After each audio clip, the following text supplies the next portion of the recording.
welcome to Compare Notes. My name is Robert Hebert.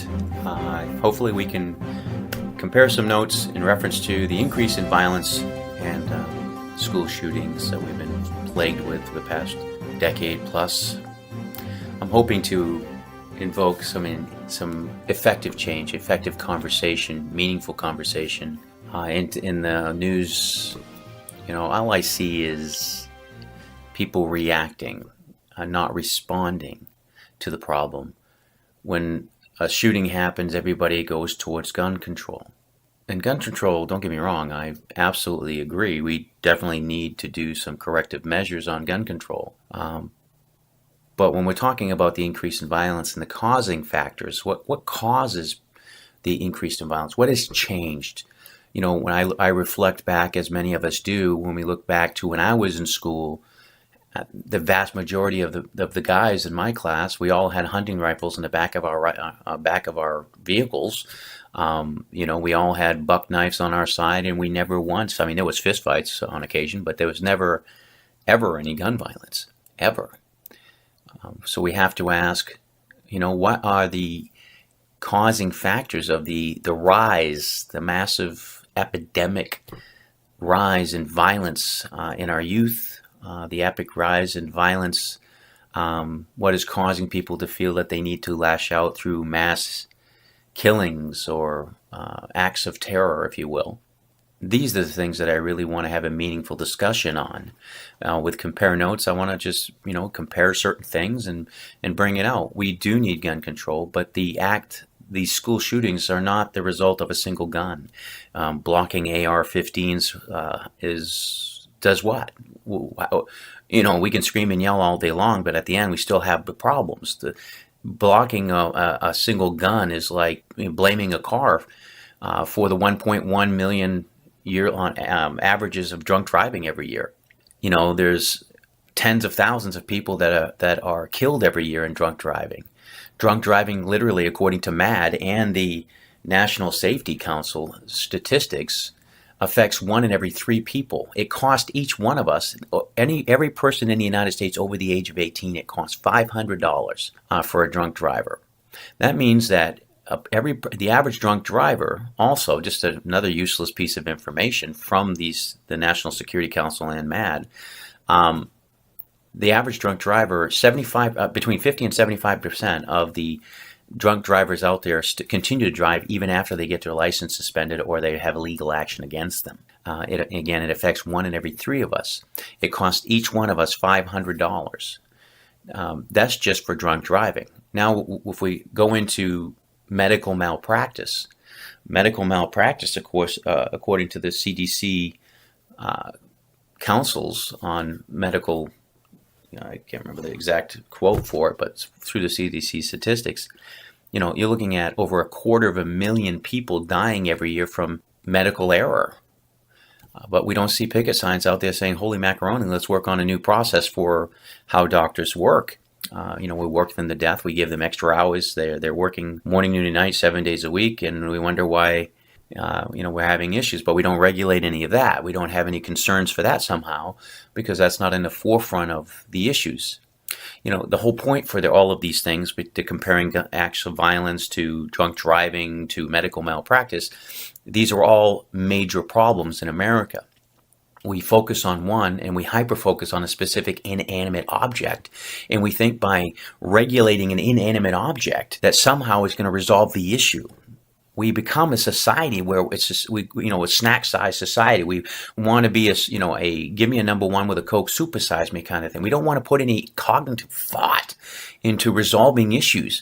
We want to react. Reaction is an emotional response without the benefit of intellect, whereas responding is taking the time to think about what's going on, comparing aspects, and going at a problem with an intellectual standpoint where you can resolve the issue permanently, instead of just trying to come up with a short-term Band-Aid fix. When we're talking about increased violence, there's probably, without any exaggeration, thousands of causal factors. There's probably thousands of little hash marks that are causing these things to increase, from social media to cyberbullying to the way the school systems are. We've taken all the control out of the classes now and put all of the control into the students, and they know it. There could be a number of there's hundreds and hundreds of variables here that have all culminated into this one massive. There's many pieces to the puzzle when we focus on the corner piece, when it really needs to be focusing on the vast majority of the puzzle. If we can only focus on certain pieces of the puzzle to try to resolve the problem, we need to focus on the key pieces, that define what the puzzle is.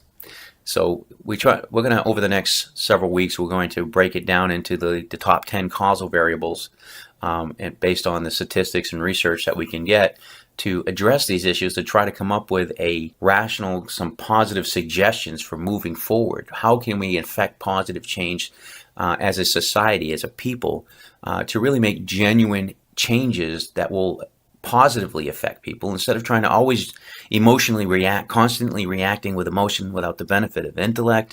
And I saw this interview with Senator Rubio the other day, and everybody just was attacking him as if he was the guy that was in the school. That's using the exact same frame of mind that the individual who created the horrific act was using, because he was acting with rage just as those people were acting with rage. He went to extreme with the rage, but these people weren't far off. They were enraged and without intellect. They were just emotionally driven. And I understand the emotional driven, but you can't have effective change. All you're doing is causing one end of the spectrum to the other, and you're not having any balance. And I'm all trying to be about balance. We can make this place that we live in, called Earth, a better place if we really take it serious, if we take the problem serious. We're always deflecting personal responsibility. It's my responsibility, it's your responsibility to pull together, to constantly course correct, to make this journey that we call life a better experience, a better place for us, and leaving it a better place for our children. We're like a ship at sea. We know where we started, we know where we all want to go, somewhat. But we're forgetting. We constantly need course corrections from the wind, the rain, the currents, the many different environmental variables that affect us. When some things happen, we need to evaluate those things and make positive course corrections through rational thought in assessing what truly causes the issues. Why are we putting extra sails up if it's not the wind that's the problem, it's the current, or if it's the waves, or what have you. We need to look at what's really causing it and address it so that we can have positive change that will affect the course that we want. If we want less violence, let's implement change. Gun control absolutely needs to happen. I agree with you 10,000%, but it's not about any individual gun for me. Taking away an AR-15, well, there's been many mass shootings with pistols. We just need to we need better screening, making it more difficult for the young, or making it more difficult to purchase, and start regulating the secondary gun market. Meaning, if I purchase a firearm legally, right now there's nothing, as soon as I walk out that door, I could literally just sell it to anybody without any background check, without anything, if they have the cash. And in the state of Florida, I don't even need to give them a receipt. That's really the problem. If we have personal responsibility, if I choose to purchase a firearm legally, it should be controlled. I should have to sell it back to the gun dealer, so it's controlled and regulated. There should not be any kind of secondary marketing. That's that. Those are some key variables that we might be able to assist in positive changing with gun control. But blaming a single gun is like blaming a car. All Pintos are bad because this, or everybody who drives a Porsche is this. Remember, assumption just makes an ass of you and me. We don't need to assume. We need to know. We need to affect the positive changes so that we can create a better tomorrow for all of us. There's so many people that stand up on their soapbox, if you will, and preach, and we really need to get our heads out of our butts. We all do. Me, you, everybody. We have to focus on what is truly the problem, what we need to change. People just don't understand, or they're so emotionally driven. They only want to respond when something happens, but then they go immediately back after a week or two. The cameras turn off, and they go right back to their day-to-day mundane lives, doing the bare minimum that they need to do to get through the day, and then the bare minimum they needed to get through the week, and then they forget about it. The people who always speak the loudest are usually the people who do the least. for it to effectively, positively change. We need to change that dynamic. Why is it that only the people who have the least amount to contribute speak and get the soapbox, where the people who contribute the most get no voice whatsoever? We need to effect this change. We need to be better.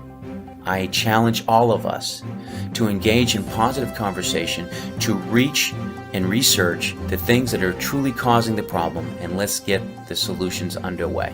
Thank you. I look forward to our future discussions, and have a wonderful day.